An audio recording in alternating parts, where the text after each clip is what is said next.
शेतकरी मित्रांना आता ग्रामीण उद्योगासाठी जिल्हा वार्षिक योजनेमध्ये जे जनावर आहे त्यांचे वाटप करण्यात आलेले आहे. हा GR 9 मार्च 2026 रोजीचा आहे. त्यामध्ये बघा आपण गट क्रमांकामध्ये काय काय दिलेले आहे, तर इथे बघा दुधाळ व जनावर गट योजना लाभार्थी इथे आहे. तर लाभार्थी एक दळगाय, म्हैस व 3 वर्षाचा विमा अशा वगैरे दिला जाईल. यामध्ये कसं आहे, गटाची किंमत बघा, एक गाय किंवा म्हैस 1,00,000 रुपये व विमा 1,12,000 रुपये, 2 गाय किंवा म्हैस 2,00,000 रुपये अशा प्रकारे राहील. याचे डॉक्युमेंट पण बघा कोणते कोणते लागणार आहे ते सर्व इथे माहिती दिलेली आहे.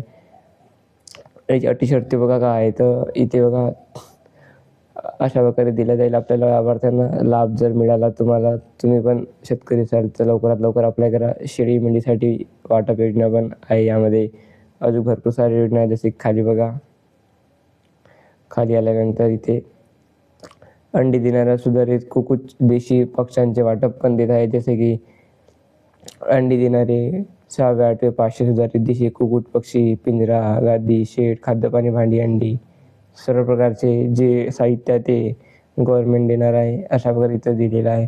इथं याची किंमत, गटाची किंमत आहे, पक्षीची किंमत 3,32,000 रुपये 200 इतके अमाऊंट आहे. अशा प्रकारे हा GR निघालेला आहे 9 मार्च 2026 रोजी. याची अटी शर्ती वेगळी आहे, प्रत्येक गटाची अटी शर्ती वेगळी आहे. व्हिडिओ आवडला तर लाईक, शेअर, चॅनलला सबस्क्राईब नक्की करा.